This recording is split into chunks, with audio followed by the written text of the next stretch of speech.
दोस्तों, हम लोग PYQ सीरीज़ कर रहे हैं। ये PCS का पेपर करेंगे, यूपी PCS का। ये जो 2015 में पेपर हुआ था, 2015 में 2 पेपर हुआ था। तो वही जो एक कैंसिल हो गया था और एक वो था, तो 2 पेपर हुआ था, यही करेंगे। ठीक है, एक कर लिया है हम लोगों ने अभी, और ये अभी दूसरा पेपर करेंगे।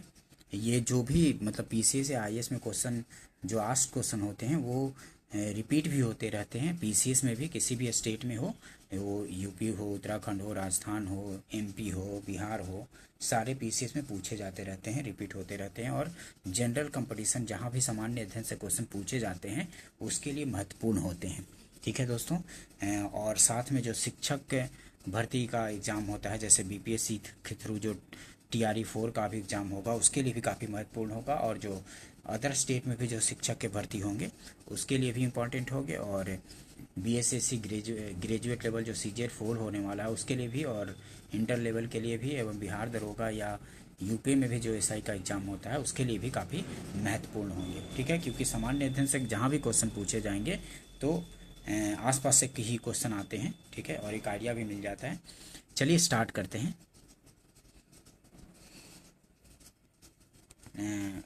निम्नलिखित में से कौन विक्रमशिला विश्वविद्यालय के संस्थापक थे? तो निम्नलिखित में से कौन विक्रमशिला विश्वविद्यालय के संस्थापक थे?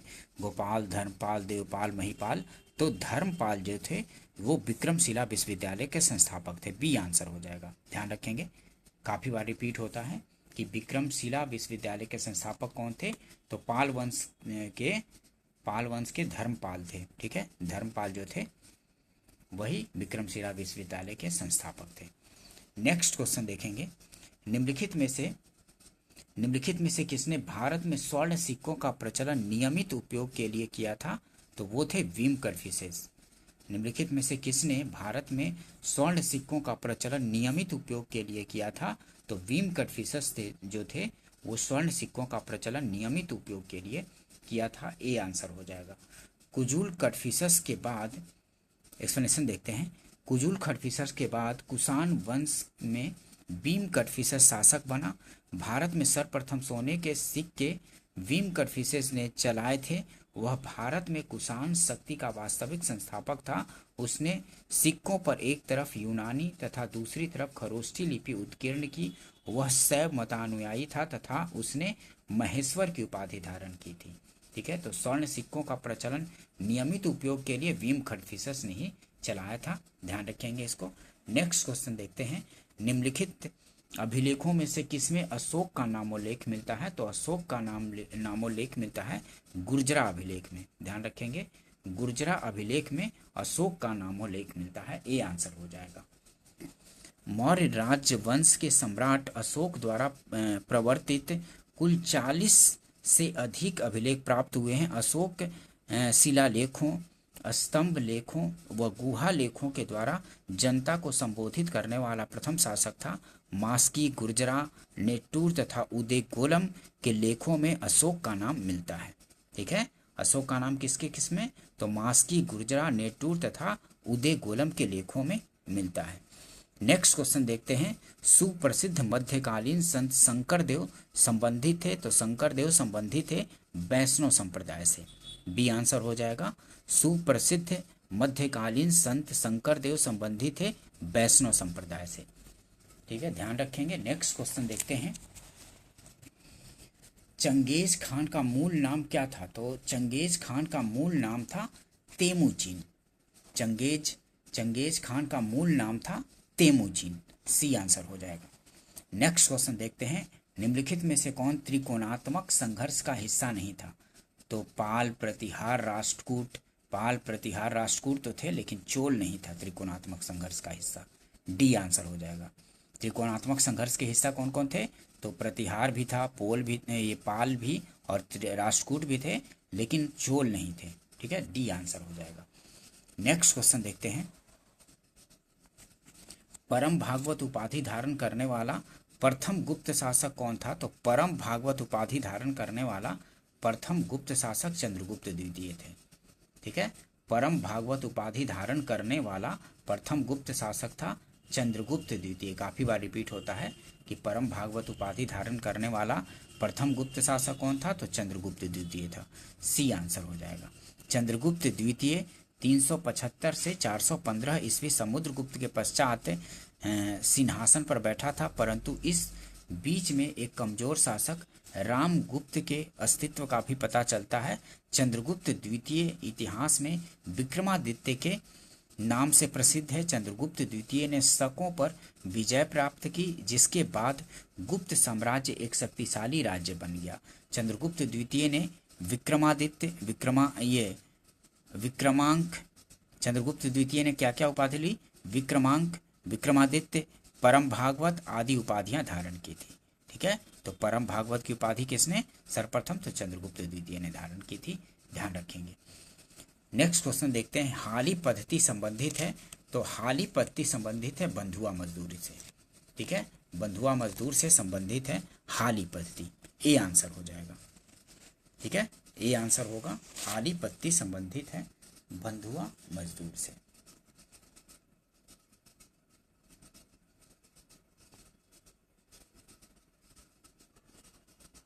ध्यान रखेंगे इसको, ए आंसर होगा।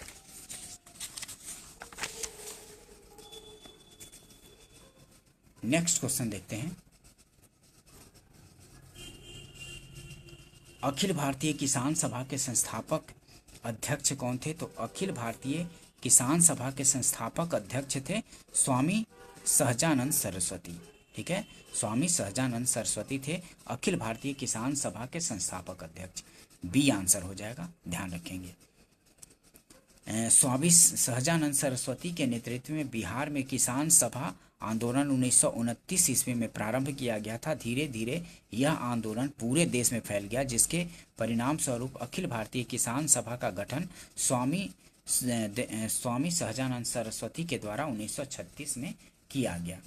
ध्यान रखेंगे इसको। नेक्स्ट क्वेश्चन देखते हैं, ब्रिटिश ईस्ट इंडिया कंपनी ने चाय के व्यापारिक एकाधिकार को खो दिया, तो कब खो दिया था, तो ब्रिटिश ईस्ट इंडिया कंपनी ने चाय के व्यापारिक एकाधिकार को खो दिया था, तो 1833 के चार्टर एक्ट के द्वारा। ठीक है, पहले तो ब्रिटिश ईस्ट इंडिया जो कंपनी थी उसका व्यापारिक एकाधिकार चीन और चाय के व्यापार को छोड़कर 1813 में ही खत्म कर दिया गया था। ठीक है, एकाधिकार को समाप्त कर दिया गया था, लेकिन चीन और चाय के साथ का व्यापार का एकाधिकार बना रहा था ब्रिटिश ईस्ट इंडिया कंपनी का, लेकिन चाय और चीन का व्यापार भी 1833 में आकर के समाप्त कर दिया गया था एकाधिकार को।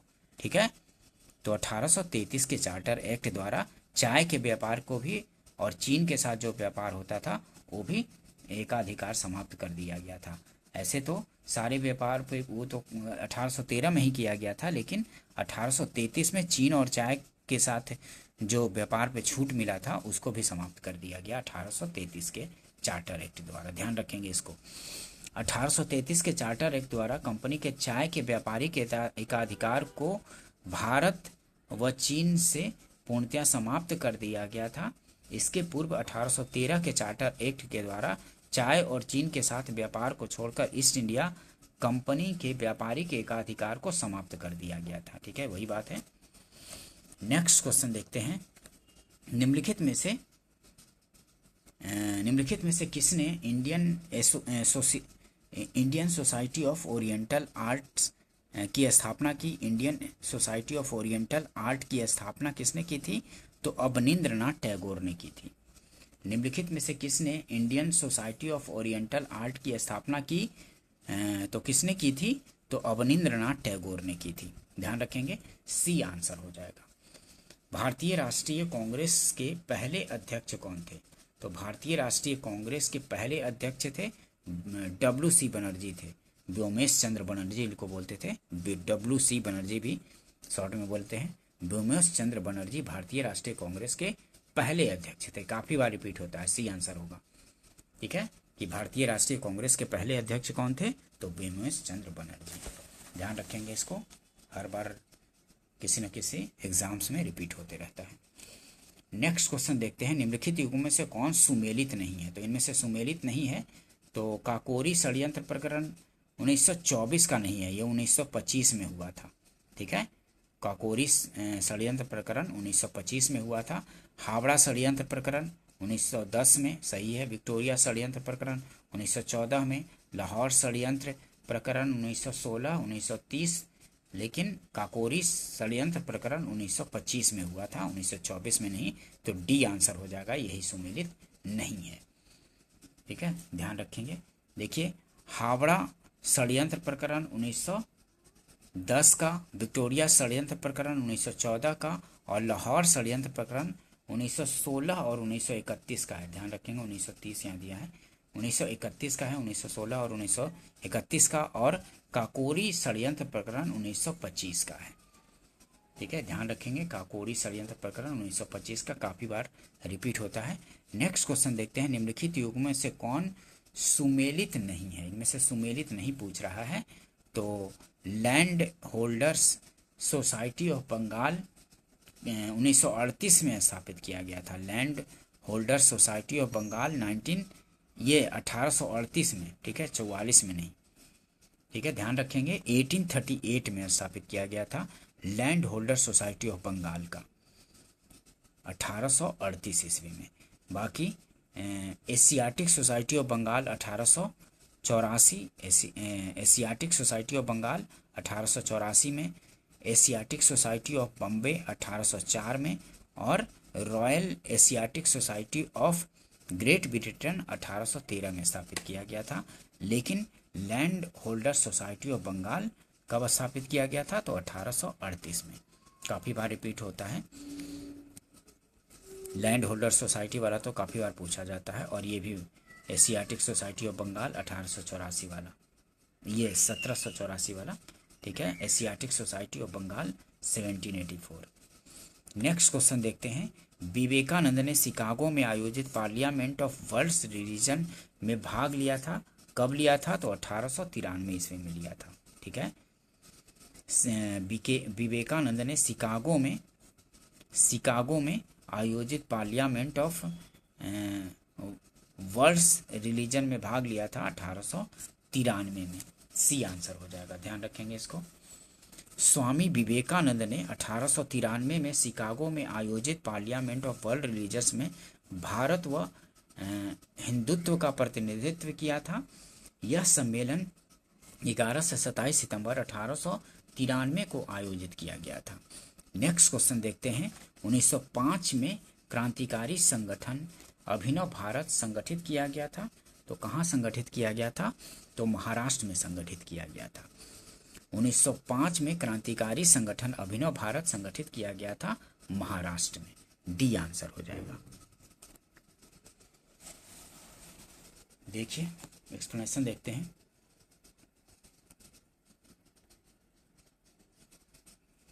अभिनव भारत का गठन 1905 में विनायक दामोदर सावरकर और उनके भाई गणेश सावरकर व नारायण सावरकर ने महाराष्ट्र में किया था। प्रारंभ में मित्र मेला के रूप में नासिक में स्थापित इस संगठन की भारत के कई हिस्सों में अनेक शाखाएं खोली गई थी और अनेक क्रांतिकारियों और राजनीतिक कार्यकर्ताओं को शामिल करने के लिए बढ़ाया गया था। इस संगठन पर कुछ ब्रिटिश अधिकारियों की हत्या का आरोप लगा, जिसके बाद सावरकर बंधुओं को जेल में डाल दिया गया था। ठीक है, अभिनव भारत का गठन ये 1905 लिख रहा है यहाँ, लेकिन 1904 में हुआ था। ठीक है, ध्यान रखेंगे। मित्र मेला का गठन, मित्र मेला 1899 में, और फिर इसी का वो करके फिर अभिनव भारत का गठन किया गया था 1904 ईस्वी में। ध्यान रखेंगे थोड़ा इसको। लंदन में आयोजित निम्नलिखित गोलमेज सम्मेलन में से किसमें महात्मा गांधी उपस्थित थे? तो द्वितीय गोलमेज सम्मेलन में, जो 1931 ईस्वी में हुआ था, उसमें उपस्थित हुए थे। ठीक है, 3 गोलमेज सम्मेलन हुए थे। लंदन में आयोजित निम्नलिखित गोलमेज सम्मेलन में से किसमें महात्मा गांधी उपस्थित थे? तो द्वितीय गोलमेज सम्मेलन में उपस्थित हुए थे। ध्यान रखेंगे इसको।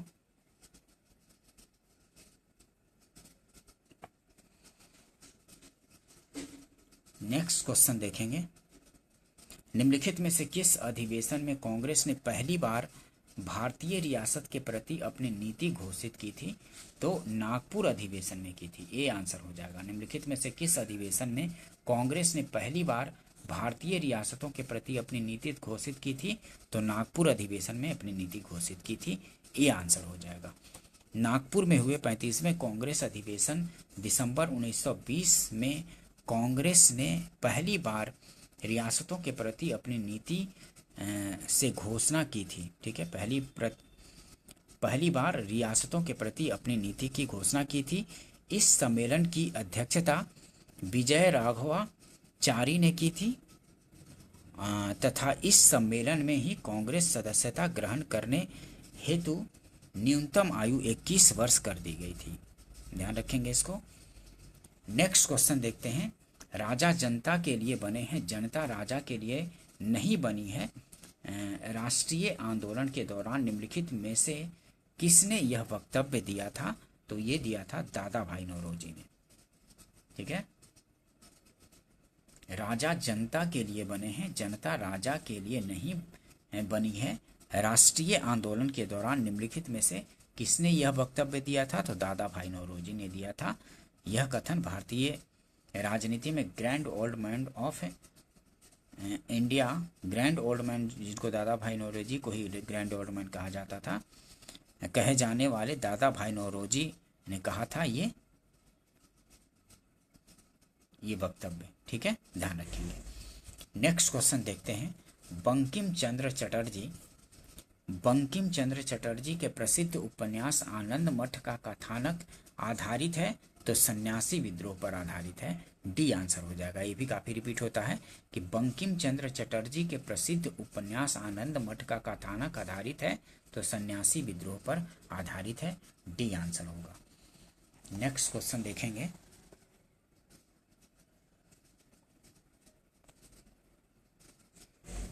निम्नलिखित में से कौन सुमेलित नहीं है, पूछ रहा है।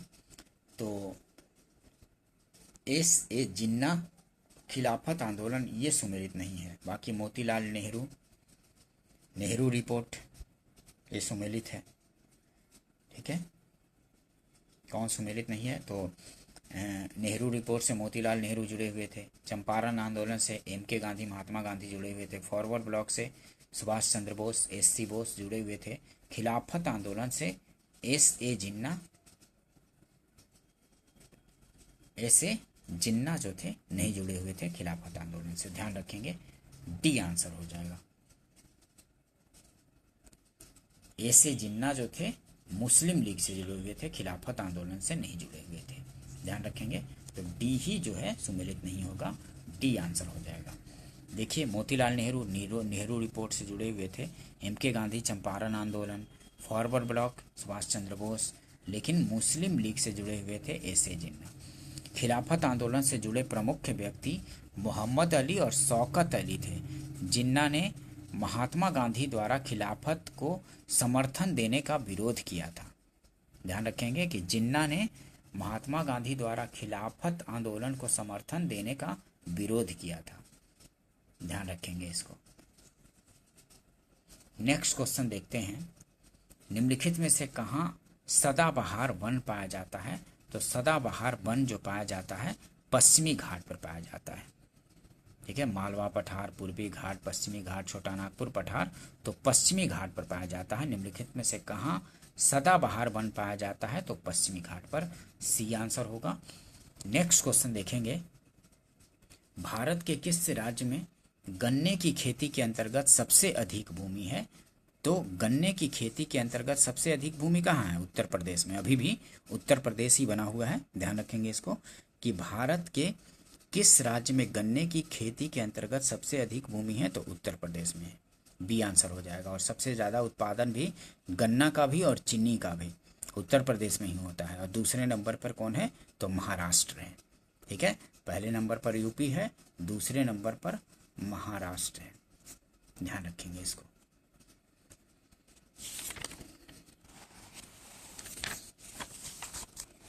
सबसे ज़्यादा गन्ना का, चीनी का उत्पादन उत्तर प्रदेश में ही होता है और दूसरा उत्पादन स्थान है महाराष्ट्र का।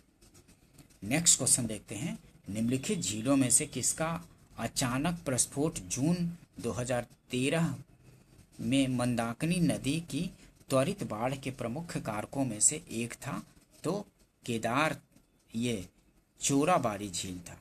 निम्नलिखित झीलों में से किसका अचानक प्रस्फोट जून 2013 में मंदाकिनी नदी की त्वरित बाढ़ के प्रमुख कारकों में से एक था, तो चोराबाड़ी झील था।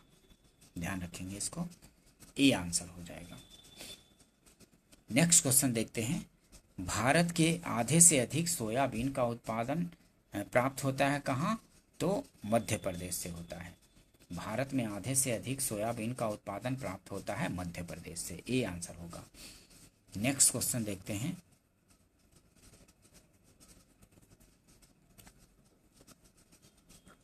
दिल्ली और आगरा के मध्य वर्ष के अधिकांश समय में यमुना नदी मृत हो जाती है। तो ये बात सही है कि दिल्ली और आगरा के मध्य वर्ष के अधिकांश समय में यमुना नदी मृत हो जाती है, ये सही है। यमुना असतत वाहिनी नदी है? नहीं, ये गलत हो गया। यमुना असतत वाहिनी नदी नहीं है, ठीक है, तो ये गलत है।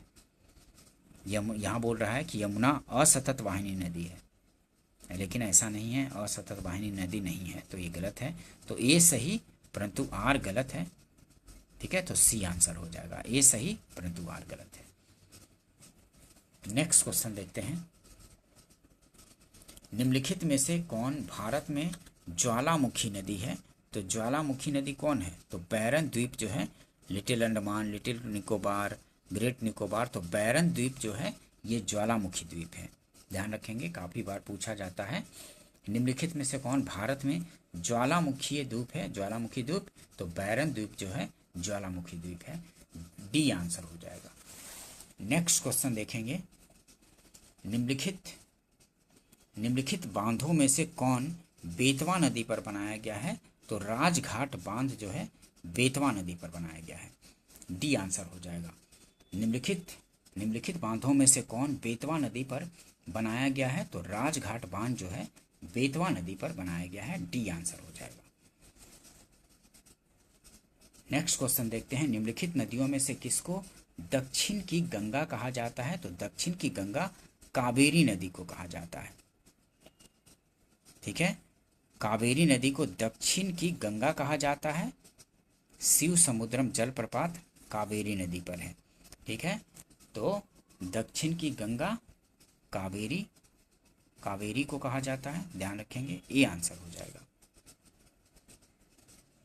नेक्स्ट क्वेश्चन देखते हैं। भारत के निम्नलिखित तटों में से कौन कृष्णा डेल्टा एवं केप कोमोरिन के मध्य स्थित है? तो कौन है? तो कोरोमंडल तट है। देखिए ऐसे प्राद्वीपीय भारत है ना, ऐसे प्राद्वीपीय भारत है ये। तो ये पूर्वी वाला जो इलाका है ये केप कृष्णा डेल्टा से, और यहाँ पे केप कोमोरिन यहाँ पे है, केप कोमोरिन और यहाँ कृष्णा डेल्टा, तो ये वाला जो एरिया है यही कोरोमंडल, ये कोरोमंडल तट है, ये वाला कोरोमंडल तट, और ये जो पश्चिम वाला है ये मालाबार तट है। ध्यान रखेंगे, ये पूर्व वाला कोरोमंडल तट है, ये मालाबार तट पश्चिम में है।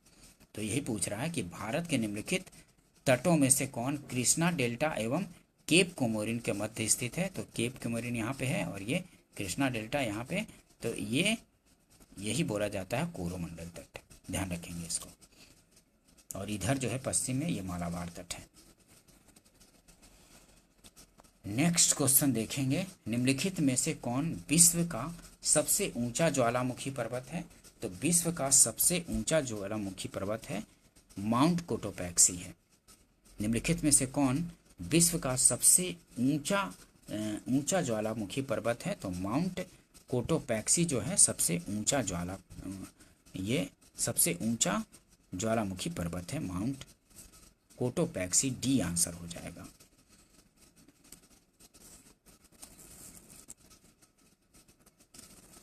ज्वालामुखी भूपटल पर वे छेद व दरार हैं जिनसे होकर पृथ्वी के अंदर से पिघला पदार्थ, लावा, राख व गैसें बाहर निकलती हैं। ज्वालामुखी 3 प्रकार की होती हैं, सक्रिय ज्वालामुखी, प्रसुप्त ज्वालामुखी और मृत या शांत ज्वालामुखी। विश्व का सर्वाधिक ऊंचा ज्वालामुखी पर्वत कोटोपैक्सी इक्वाडोर में स्थित है।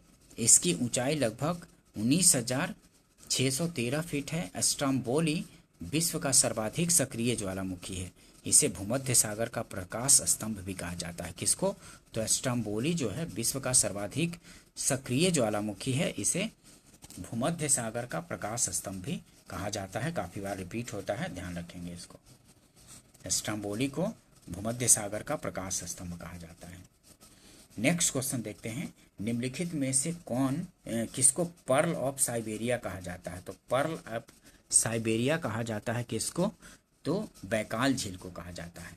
ध्यान रखेंगे कि निम्नलिखित में से किसको पर्ल ऑफ साइबेरिया कहा जाता है? तो बैकाल झील को कहा जाता है pearl of Siberia. Next question देखेंगे,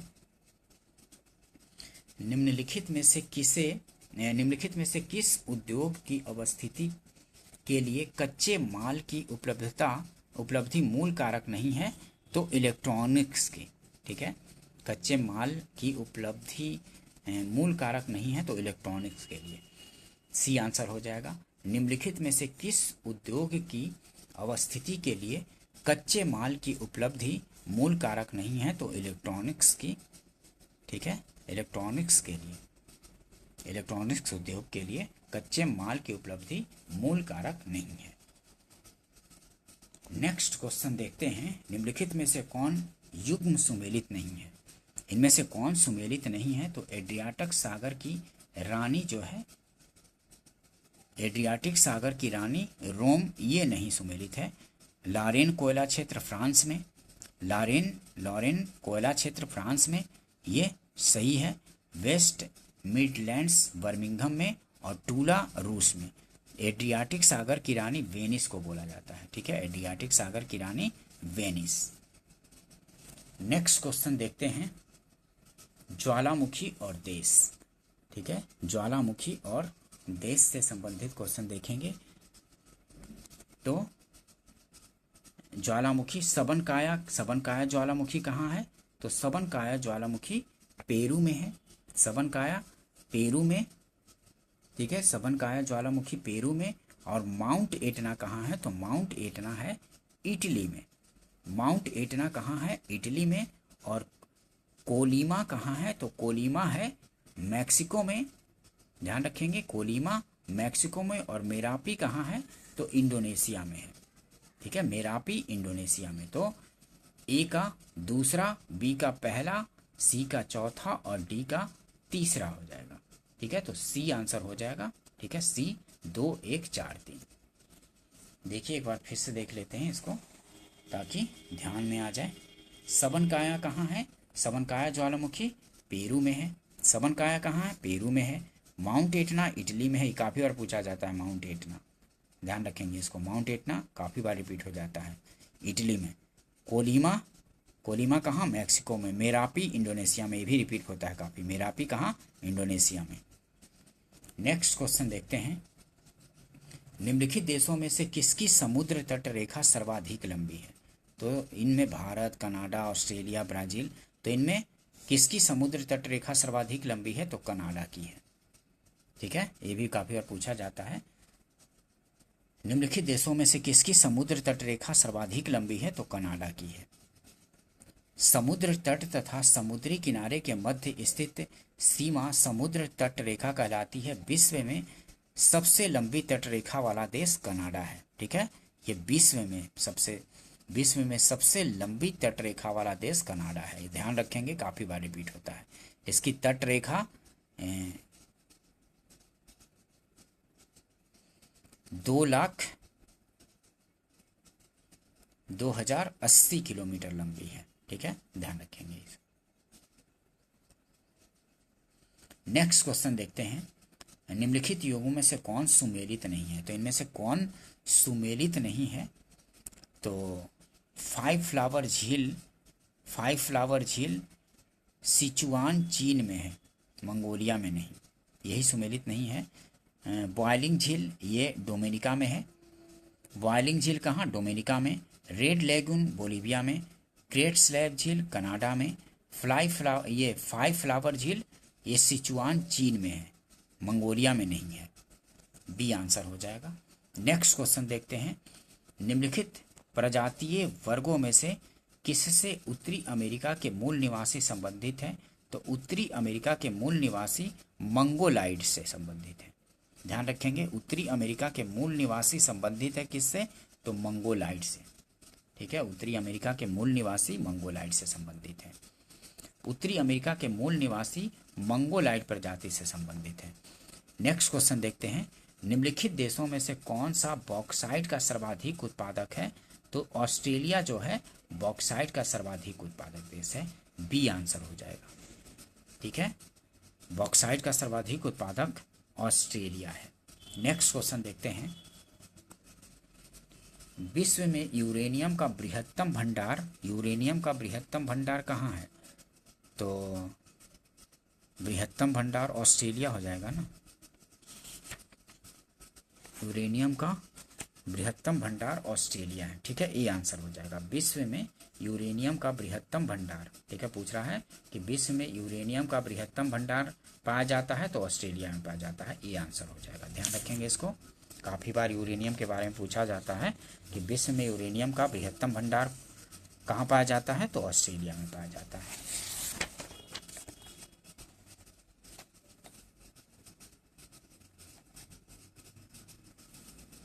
नेक्स्ट क्वेश्चन देखते हैं, राष्ट्रीय पार्क और राज्य से संबंधित है।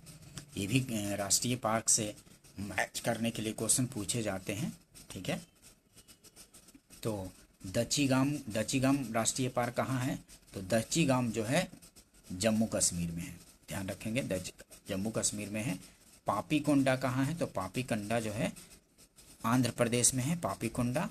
और सरिस्का कहाँ है? सरिस्का तो आप लोग को पता होगा कि राजस्थान में है। सरिस्का राजस्थान में है। और बांदीपुर कर्नाटक में, ये भी आप लोग को ध्यान होगा, बांदीपुर कर्नाटक और सरिस्का राजस्थान। दचीगम भी ध्यान रखेंगे, जम्मू कश्मीर में काफ़ी बार पूछा जाता है दचीगम के बारे में। और पापीकोंडा आंध्र प्रदेश में। ठीक है, तो ए का दूसरा, बी का पहला, सी का तीसरा और डी का चौथा, तो बी आंसर हो जाएगा। ठीक है, ध्यान रखेंगे इसको। देखिए एक बार फिर से देख लीजिए, दाचीगम राष्ट्रीय उद्यान कहाँ? तो जम्मू कश्मीर में। पापीकोंडा आंध्र प्रदेश में। सरिस्का राजस्थान में। बांदीपुर कर्नाटक में। नेक्स्ट क्वेश्चन देखेंगे, सूची 1 को सूची 2 से मिलान करना है। तो खनिज, इनमें से खनिज क्या है? तो खनिज समाप्त होगा ना, तो खनिज जो है समाप्त होने योग्य है, क्योंकि खनिज का अगर दोहन करेंगे, निकालेंगे खनिजों को, तो वो समाप्त होगा, समाप्त होने योग्य है। ठीक है, और सौर ऊर्जा, तो सौर ऊर्जा समाप्त होने योग्य नहीं है, तो असमाप्त होने योग्य है। और बायोगैस कहाँ से निकलता है? तो बायोगैस से क्या निकलता है? मीथेन तथा कार्बन डाइऑक्साइड। तो सी का दूसरा, बायोगैस से मीथेन तथा कार्बन डाइऑक्साइड। और वन अपरोपण करेंगे तो इससे वर्षा प्रभावित होता है, वन अपरोपण से वर्षा। ठीक है, वन अपरोपण से वर्षा। ठीक है, तो डी का पहला, तो ए का तीसरा, बी का चौथा, सी का दूसरा और डी का पहला, तो ए आंसर हो जाएगा। ध्यान रखेंगे इसको। नेक्स्ट क्वेश्चन देखेंगे, देखिए एक्सप्लेनेशन फिर से देख लीजिए।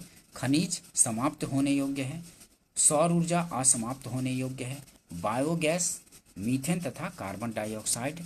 ठीक है, और वन अपरोपण से वर्षा। नेक्स्ट क्वेश्चन देखते हैं, निम्नलिखित में से कौन बायोडीजल की फसल है? तो बायोडीजल की फसल कौन है? जेट्रोफा है। सी आंसर हो जाएगा। काफ़ी बार पूछा जाता है कि बायोडीजल की फसल कौन है, कौन सी? तो जेट्रोफा है। सी आंसर हो जाएगा। नेक्स्ट क्वेश्चन देखेंगे, निम्नलिखित में से सबसे बड़ा वनस्पतिक उद्यान स्थित है कहाँ? तो वनस्पतिक उद्यान, विश्व का सबसे बड़ा वनस्पतिक उद्यान स्थित है तो क्यू इंग्लैंड में स्थित है, क्यू इंग्लैंड में। नेक्स्ट क्वेश्चन देखते हैं, पर्यावरण में ग्रीन हाउस प्रभाव में वृद्धि होती है तो किससे? ग्रीन हाउस प्रभाव में वृद्धि किससे होगी? तो कार्बन डाइऑक्साइड के कारण होती है। कार्बन मोनोऑक्साइड के कारण, कार्बन डाइऑक्साइड के कारण, ऑक्सीजन के कारण। तो कार्बन डाइऑक्साइड के कारण पर्यावरण में ग्रीन हाउस प्रभाव में वृद्धि होती है। ठीक है, तो बी आंसर हो जाएगा। ठीक है, ग्रीन हाउस प्रभाव में वृद्धि कार्बन डाइऑक्साइड के कारण होती है, बी आंसर हो जाएगा। काफ़ी बार ये ग्रीन हाउस गैस के बारे में पूछा जाता था। तो देखिए एक्सप्लेनेशन देखिए, ग्रीन हाउस प्रभाव के कारण पृथ्वी के तापमान में वृद्धि हो रही है जो प्रकृति के संतुलन के लिए हानिकारक है। कुछ गैसें सूर्य से प्राप्त होने वाली ऊष्मा को सोख कर उसे वापस जाने से रोकती है जो पृथ्वी के तापमान में वृद्धि का कारण है। ये गैसें कौन है? कार्बन डाइऑक्साइड है, मीथेन है, क्लोरोफ्लोरोकार्बन्स हैं। ये जो हैं कार्बन डाइऑक्साइड, मीथेन, क्लोरोफ्लोरोकार्बन, ये सब ग्रीन हाउस गैसें हैं, ठीक है, जो कि वायुमंडल के ताप को बढ़ा देती हैं, ठीक है। नेक्स्ट क्वेश्चन देखते हैं, निम्नलिखित युगों में से कौन सुमेलित है? इनमें से सुमेलित पूछ रहा है। ये भी देखेंगे कि सुमेलित पूछ रहा है या सुमेलित नहीं पूछ रहा है, तो इसको ध्यान से वो करना पड़ता है। हड़बड़ी में थोड़ा गड़बड़ होता है, तो इसको थोड़ा ध्यान से करेंगे कि कौन सुमेलित, क्वेश्चन को ध्यान से पढ़ना होता है। हरे पौधे, तो पारिस्थितिक तंत्र हरे पौधे से ये सुमेलित है। पर्वत सर्वाधिक अस्थाई पारिस्थितिक तंत्र, नहीं, पर्वत सर्वाधिक अस्थाई नहीं होता है, समुद्र होता है ना। अजैविक अवयव, जीवाणु अजैविक है, जैविक है ना। हरे पौधे पारिस्थितिक तंत्र, सही है। वर्षा ग्लोबल वार्मिंग, ये सी आंसर हो जाएगा, हरे पौधे पारिस्थितिक तंत्र। देखिए सर्वाधिक अस्थाई पारिस्थितिक तंत्र समुद्र है, जीवाणु अजैविक अवयव नहीं है, तथा वर्षा होने से ग्लोबल वार्मिंग में वृद्धि नहीं होती है, ठीक है, ध्यान रखेंगे। नेक्स्ट क्वेश्चन देखते हैं, चिपको आंदोलन संबंधित है, तो चिपको आंदोलन पादप संरक्षण से संबंधित है ना, पादप संरक्षण से, ठीक है, ए आंसर हो जाएगा। चिपको आंदोलन संबंधित है पादप संरक्षण से, ए आंसर हो जाएगा। वन्य जीव सुरक्षा अधिनियम कब आया था? तो वन्य जीव सुरक्षा अधिनियम पारित हुआ था 1972 में। ये भी काफ़ी बार रिपीट होता है कि वन्य जीव सुरक्षा अधिनियम पारित किया गया था कब, किस वर्ष में? तो 1972 में किया गया था। वन्य जीव सुरक्षा अधिनियम 1972 में पारित किया गया था। नेक्स्ट क्वेश्चन देखते हैं, ओजोन, ये अंतर्राष्ट्रीय ओजोन दिवस मनाया जाता है तो 16 सितंबर को, ए आंसर हो जाएगा। ये भी काफ़ी रिपीट होता है, मतलब कि रिपीट काफ़ी होता है क्वेश्चन कि अंतर्राष्ट्रीय ओजोन दिवस कब मनाया जाता है, तो 16 सितंबर को अंतर्राष्ट्रीय ओजोन दिवस मनाया जाता है, ए आंसर हो जाएगा। नेक्स्ट क्वेश्चन देखते हैं, भारत में जैव विविधता की दृष्टि से संतृप्त क्षेत्र निम्नलिखित में से कौन सा है? तो भारत में जैव विविधता की दृष्टि से संतृप्त क्षेत्र मतलब सबसे ज़्यादा जैव विविधता इनमें पूर्वी घाट, पश्चिमी घाट, थार रेगिस्तान, बंगाल की खाड़ी, तो इनमें पश्चिमी घाट में सबसे अधिक जैव विविधता पाई जाती है, ठीक है, ध्यान रखेंगे, बी आंसर हो जाएगा। भारत में जैव विविधता की दृष्टि से संतृप्त क्षेत्र निम्नलिखित में से कौन सा है? तो पश्चिमी घाट है, ये भी काफ़ी रिपीट होता है। नेक्स्ट क्वेश्चन देखते हैं, जैव विविधता के कम होने का मुख्य कारण क्या है? तो जैव विविधता का कम होने का कारण आवासीय विनाश है। इनमें सबसे अधिक महत्वपूर्ण कारण आवासीय विनाश है। ये भी रिपीट होता है काफ़ी बार कि जैव विविधता के कम होने का मुख्य कारण आवासीय प्रदूषण, विदेशी प्रजातियों का प्रवेश, अत्यधिक दोहन, ये सब तो है ही, लेकिन सबसे ज़्यादा पूछ रहा है, मुख्य कारण पूछ रहा है कि जैव विविधता के कम होने का मुख्य कारण क्या है? तो आवासीय विनाश सबसे मुख्य कारण है, ध्यान रखेंगे, डी आंसर हो जाएगा। काफ़ी बार रिपीट होता है तो इसको ध्यान में रखेंगे। नेक्स्ट क्वेश्चन देखते हैं, जैव विविधता का सबसे महत्वपूर्ण पहलू, तो पारिस्थितिक तंत्र का निर्वहन है। जैव विविधता का सबसे महत्वपूर्ण पहलू, जैव विविधता का सबसे महत्वपूर्ण पहलू क्या है? तो पारिस्थितिक तंत्र का निर्वहन है, डी आंसर हो जाएगा। नेक्स्ट क्वेश्चन देखते हैं, निम्नलिखित में से कौन प्रदूषण संकेतक है? तो प्रदूषण संकेतक लाइकेन है। यह भी काफ़ी बार रिपीट होता है कि प्रदूषण संकेतक पौधा कौन है? तो लाइकेन है, सी आंसर होता है। सी आंसर होगा कि प्रदूषण संकेतक पौधा कौन है? तो लाइकेन है, सी आंसर होगा।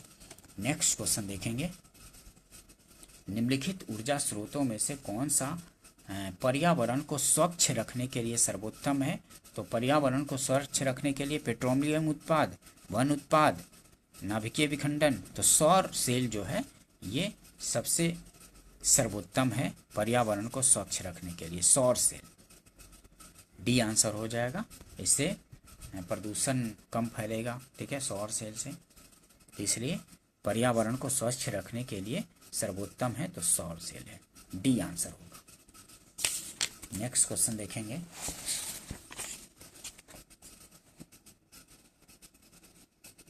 मानव शरीर में हीमोग्लोबिन का कार्य है क्या?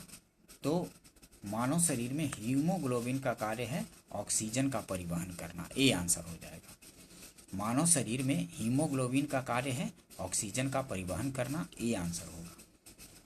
नेक्स्ट क्वेश्चन देखते हैं।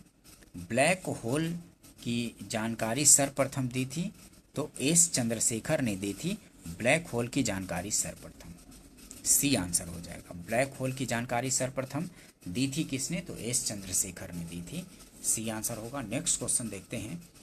सीएनजी क्या है? तो सीएनजी का फुल फॉर्म क्या होगा? कंप्रेस्ड नेचुरल गैस है, सीएनजी कंप्रेस्ड नेचुरल गैस है, ए आंसर होगा। नेक्स्ट क्वेश्चन देखते हैं। कार के पीछे आने वाले यातायात को देखने के लिए निम्नलिखित प्रकार के दर्पणों में से किसका उपयोग किया जाता है? तो कार के पीछे आने वाले यातायात को देखने के लिए निम्नलिखित में किस दर्पण का उपयोग किया जाएगा? तो उत्तल दर्पण का किया जाएगा। ये भी काफ़ी रिपीट होता है कि कार के पीछे आने वाले यातायात को देखने के लिए निम्नलिखित प्रकार के दर्पणों में से किसका उपयोग होता है? तो उत्तल दर्पण का उपयोग होता है, ए आंसर होगा। ध्यान रखेंगे इसको। नेक्स्ट क्वेश्चन देखते हैं। निम्नलिखित युगों में से कौन सुमेलित है? तो इनमें से कौन सा सुमेलित जी है? तो ओजोन रिक्तता होगा तो चर्म कैंसर होगा, ठीक है, यही सुमेलित है। ओजोन अगर रिक्तता हो तो उससे पराबैंगनी किरणें पृथ्वी पर पहुंचेंगी और उससे चर्म कैंसर होता है, ठीक है, डी आंसर हो जाएगा। यही सुमेलित है, डी आंसर होगा। सल्फर डाइऑक्साइड ये अम्ल वर्षा होता है सल्फर डाइऑक्साइड से। फ्लोराइड प्रदूषण से ये दांत खराब होता है फ्लोराइड प्रदूषण से। और मिथाइल आइसोसाइनेट भोपाल गैस त्रासदी में मिथाइल आइसोसाइनेट ही निकला था, उसी से भोपाल गैस त्रासदी में ये मिथाइल आइसोसाइनेट ही रिसाव हुआ था। CFL का पूर्ण रूप क्या है? तो कॉम्पैक्ट फ्लोरेसेंट लैंप है, फुल फॉर्म इसका CFL का compact fluorescent lamp, A answer हो जाएगा। नेक्स्ट क्वेश्चन देखते हैं। निम्नलिखित विद्युत अपघट्यों के विलयन में से किसको कार की बैटरी में प्रयोग किया जाता है? तो सल्फ्यूरिक अम्ल का प्रयोग किया जाता है, ठीक है, सल्फ्यूरिक अम्ल का कार की बैटरी में। निम्नलिखित विद्युत अपघट्यों के विलयन में किसको कार की बैटरी में प्रयोग किया जाता है? तो सल्फ्यूरिक अम्ल का प्रयोग किया जाता है, सी आंसर होगा। WWW का पूर्ण रूप क्या है? तो वर्ल्ड वाइड वेब, इसका फुल फॉर्म है world wide web, C answer होगा। WWW का पूर्ण रूप है world wide web, C answer होगा। नेक्स्ट क्वेश्चन देखते हैं। सूची 1 को सूची 2 से मिलान करना है, तो विटामिन सी की कमी से क्या होगा? विटामिन सी की कमी से स्क्रबी हो जाता है। और फोलिक अम्ल से रक्त अल्पता होता है, फोलिक अम्ल की कमी से रक्त अल्पता होगा। और विटामिन ए की कमी से क्या होगा?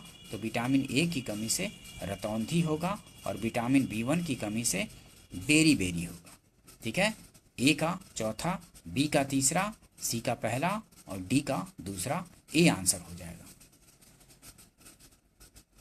विटामिन सी की कमी से स्कर्वी, फोलिक अम्ल की कमी से रक्ताल्पता, विटामिन ए की कमी से रतौंधी, विटामिन B1 की कमी से बेरी, ठीक है, ध्यान रखेंगे। प्याजों के छिलके उतारने पर आंसू आते हैं क्योंकि प्याज निष्कासित करते हैं, क्या निष्कासित करते हैं? तो सल्फेनिक अम्ल निष्कासित करते हैं, सल्फेनिक अम्ल, इसी से आंसू आते हैं, सल्फेनिक अम्ल। प्याज को काटते समय उसमें उपस्थित लैक्राइमेट्री फैक्टर सिंथेस नामक एंजाइम निकलता है। ये एंजाइम प्याज के अमीनो एसिड सल्फॉक्स को सल्फेनिक अम्ल में बदल देता है, ठीक है, सल्फेनिक अम्ल। यही है कि प्याज के छिलके उतारने से आंसू आते हैं क्योंकि प्याज निष्कासित करते हैं तो सल्फेनिक अम्ल निष्कासित करते हैं। ध्यान रखेंगे, यहाँ सल्फोनिक अम्ल भी दिया है, सल्फेनिक अम्ल, तो सल्फेनिक अम्ल निष्कासित करते हैं प्याज, उसी से आंसू आता है। नेक्स्ट क्वेश्चन देखते हैं, निम्नलिखित बहुलकों में से किसका उपयोग न चिपकने वाली कड़ाही के निर्माण में किया जाता है? तो टेफ्लॉन का किया जाता है। ये भी काफ़ी रिपीट होता है कि न चिपकने वाली कड़ाही के निर्माण में किसका उपयोग किया जाता है? तो टेफ्लॉन का किया जाता है। ये आंसर हो जाएगा। निम्नलिखित बहुलकों में से किसका उपयोग न चिपकने वाली कड़ाही के निर्माण में किया जाता है? तो टेफ्लॉन का किया जाता है। नेक्स्ट क्वेश्चन देखते हैं, प्रेशर कुकर में भोजन कम समय में तैयार हो जाता है क्योंकि जल का क्वथनांक बढ़ जाता है। ठीक है, इसी कारण से खाना जल्दी बन जाता है। ये आंसर हो जाएगा। ठीक है, प्रेशर कुकर में भोजन कम समय में तैयार हो जाता है क्योंकि जल का क्वथनांक बढ़ जाता है, इसी कारण से। ये आंसर हो जाएगा। ये भी काफ़ी रिपीट होता है, तो इसको थोड़ा ध्यान में रखेंगे। नेक्स्ट क्वेश्चन देखते हैं, प्रकाश के एक बिंदु स्रोत को दो समानांतर समतल दर्पणों के मध्य रखने पर कितने प्रतिबिंब बनेंगे? तो समतल दर्पण को क्या बोलते हैं? प्रकाश के एक बिंदु स्रोत को दो समानांतर समतल दर्पण के मध्य रखने पर कितने प्रतिबिंब बनेंगे? तो अनंत बनेंगे। ठीक है, ये भी काफ़ी रिपीट होता है कि प्रकाश के एक बिंदु स्रोत को दो समानांतर समतल दर्पणों के मध्य रखने पर कितने प्रतिबिंब बनेंगे? तो अनंत बनेंगे। डी आंसर हो जाएगा। नेक्स्ट क्वेश्चन देखेंगे, ट्रांजिस्टर बनाने के लिए सर्वाधिक प्रयुक्त पदार्थ कौन है? तो सिलिकॉन है। ट्रांजिस्टर बनाने के लिए सर्वाधिक प्रयुक्त पदार्थ सिलिकॉन है। बी आंसर हो जाएगा। नेक्स्ट क्वेश्चन देखते हैं, निम्नलिखित में से कौन सा पौष्टिक तत्व अस्थि एवं दांतों के निर्माण एवं मजबूती के लिए आवश्यक है? तो वो है आयोडीन। नहीं पूछ रहा है, आवश्यक नहीं है, तो आयोडीन आवश्यक नहीं है। निम्नलिखित में से कौन सा पौष्टिक तत्व अस्थि एवं दांतों के निर्माण एवं मजबूती के लिए आवश्यक नहीं है? तो आयोडीन आवश्यक नहीं है। कैल्शियम आवश्यक है, फास्फोरस आवश्यक है, फ्लोरीन आवश्यक है, लेकिन आयोडीन आवश्यक नहीं है। डी आंसर होगा। नेक्स्ट क्वेश्चन देखते हैं, आइंस्टाइन को नोबेल पुरस्कार दिया गया था? तो प्रकाश विद्युत प्रभाव के लिए दिया गया था। ठीक है, ये भी काफ़ी रिपीट होता है कि आइंस्टाइन को नोबेल पुरस्कार दिया गया था, किसके लिए? तो प्रकाश विद्युत प्रभाव के लिए दिया गया था। सी आंसर हो जाएगा। ठीक है, आइंस्टाइन को नोबेल पुरस्कार दिया गया था प्रकाश विद्युत प्रभाव के लिए। सी आंसर होगा। ठीक है, ध्यान रखेंगे। दोस्तों, अगर सेशन पसंद आया हो तो इसको लाइक कर लीजिए और अपने फ्रेंड सर्किल में शेयर भी कर दीजिए, और चैनल को अगर सब्सक्राइब नहीं किया है आपने तो इसको सब्सक्राइब कर लीजिए, ताकि इस तरह का उपयोगी वीडियो कभी भी डालूं तो आप इसका उपयोग अपनी तैयारी को बेहतर करने में कर सकें। ठीक है, जो भी दोस्तों अभी मैं डाल रहा हूँ क्वेश्चन सीरीज जो भी, तो आगे आने वाले किसी भी पीसीएस एग्ज़ाम के लिए, किसी भी स्टेट का हो, उसके लिए उपयोगी होंगे, क्योंकि जो आस्ट क्वेश्चन होते हैं तो उसके आसपास से ही क्वेश्चन बनते हैं, और एक मतलब आइडिया भी वो हो जाता है कि किस तरह के क्वेश्चन पूछे जाएंगे या पूछे जाते रहे हैं, उस तरह से आइडिया हो जाएगा। और फिर जो भी जनरल कंपटीशन के भी क्वेश्चन जो पीसीएस और आईएएस के पूछ दिए जाते हैं, उसके आसपास से भी पूछे जाते रहते हैं, और सामान्य अध्ययन के जहाँ भी क्वेश्चन पूछे जाएंगे उसके लिए काफ़ी महत्वपूर्ण होंगे। ठीक है, तो इसको करते चलिए। ठीक है, काफ़ी फ़ायदा होगा। मतलब जो भी आप पेपर देंगे तो उसमें आप काफ़ी इसका बेहतर उपयोग कर सकते हैं। ठीक है, तैयारी बेहतर होता चलेगा। ठीक है, क्योंकि अभी तक मैंने बीपीएससी का भी पेपर लगभग 16-17 साल का पेपर करवा चुका हूं, जो कि ऑलरेडी डला हुआ है, और 3-4 साल का पेपर यूपी का भी करवा चुका हूं, और सेक्शन वाइज भी काफ़ी करवा चुका हूं। सेक्शन वाइज में आप देखिए तो हिस्ट्री कंप्लीट है, पॉलिटी कंप्लीट है, ज्योग्राफी कंप्लीट है। ठीक है, ज्योग्राफी, हिस्ट्री, पॉलिटी, ये 3 सेक्शन तो पूरा कंप्लीट है। ठीक है, और बाकी 16-17 साल का बीपीएससी का पेपर है, तो उससे भी कम से कम 2000 के आसपास उससे क्वेश्चन तैयार हो जाएगा। तो ये सब करेंगे तो काफ़ी फ़ायदे में वो मतलब कि बेहतर तैयारी होगा। ठीक है, क्योंकि PYQ मतलब तैयारी में काफ़ी महत्वपूर्ण भूमिका निभाता है। ठीक है दोस्तों, मिलते हैं नेक्स्ट वीडियो में। वीडियो देखने के लिए थैंक यू दोस्तों।